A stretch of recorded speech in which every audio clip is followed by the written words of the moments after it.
Helen Dalton is the re-elected member for Murray. And Helen, having watched your campaign, I think it's fair to say you're tickled pink. Yeah, absolutely. So thrilled to bits with the win, and of course honoured and humbled by the results. So I'd like to thank the volunteer staff and my family and friends and everyone who gave a hand. Awesome effort from everyone. And also I'd like to thank the community, the voters, that have allowed me to continue representing the Murray electorate. So I won't let them down, Ricky.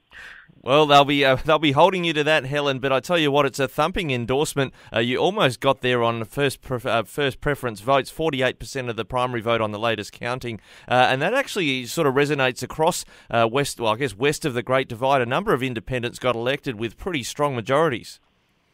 That's for sure, and I think it's indicative of, the coalition not listening to people in rural areas, and so we're allowed to continue and hopefully, get those services and infrastructure that we so desperately need. Now, with an incoming Chris Minns Labor government, I imagine some forensic work now needs to happen before Parliament sits again, looking at all the promises Labor made for regional areas, including Murray, to make sure that they can deliver on those and that maybe you'll get a share of the grant funding, say, on regional roads that they promised in the Murray electorate.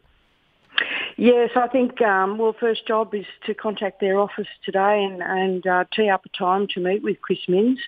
So it's going to be interesting. I've already been on the front foot, secured some promises from the Labor government. So that includes, looking at the restructure and function of those local health districts.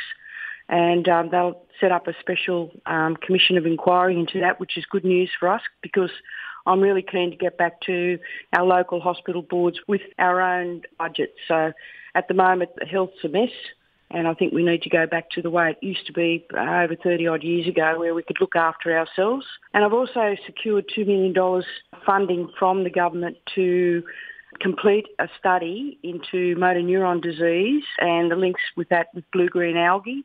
And that study is basically around the Riverina, where there's clusters of MND.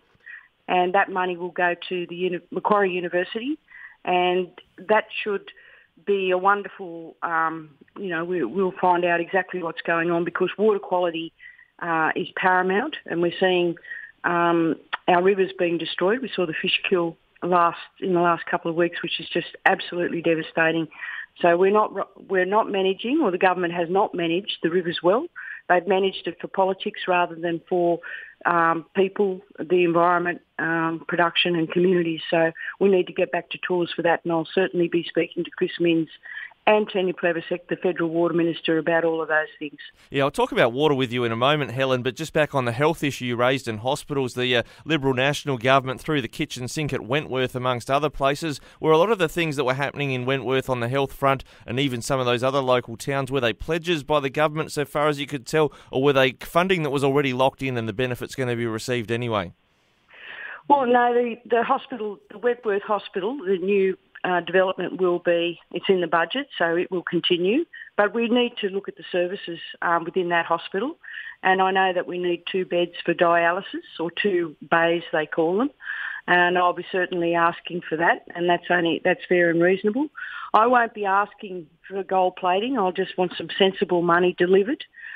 We need to get the biggest bang for our dollar, and I know people in Murray are very practical people, and I know it's sometimes I see the waste in spending with certain things, and I'm just incensed by that because I just think that we need to be very, very practical about where our money goes, and to make sure that it hits the ground and where the need is.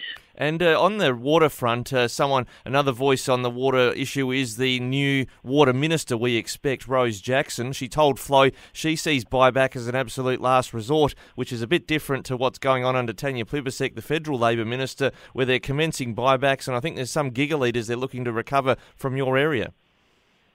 Yeah, well, I was speaking to Labor during last week talking about the 450 and urging them to have a moratorium on that so that we could work through how we could get the 450 without impacting on communities and the productive or consumptive pool. And they wouldn't give me that commitment, but they know that I'm incredibly passionate about water, and that I'm at the table, and I certainly think there's ways that we can get that water even if it's not a volumetric amount. So what I mean by that is instead of having a number like 450 coming out of the rivers, that we actually look at the environmental outcomes, such as, we know there's an explosion of carp. Let's control the carp, or try and work to controlling carp, and swap that out for that number. So there are some ways and means, but I've just got to convince Labor federally that this is a good thing, because at the moment their policies are actually destroying the rivers. My last question was about an opportunity to reflect on the National Party's campaign. In your seat, Peta Betts, the Mayor of Deniliquin, ran and got 26% of the primary vote. What was your assessment of just how they fronted up as an opposition to you in your seat? Look, they had no new policies. It was just more of the same, and we were crying out for so much, health, education, housing, workforce shortages and infrastructure. And they just weren't listening. And then, of course, when they're not listening, they're usually thinking of ways to kind of denigrate me or my family. And you can't take your eye off the ball. I think people are tired of, personal attacks and things like that. And when they start attacking people personally, then it just shows that they're not across their brief and they're not interested in the people. So I think the National Party and the Coalition will take a big lesson from this, that we need to get on with the job. We are so desperate for so many things, and instead of just blocking or railroading or abusing, it's time to get on and get to work.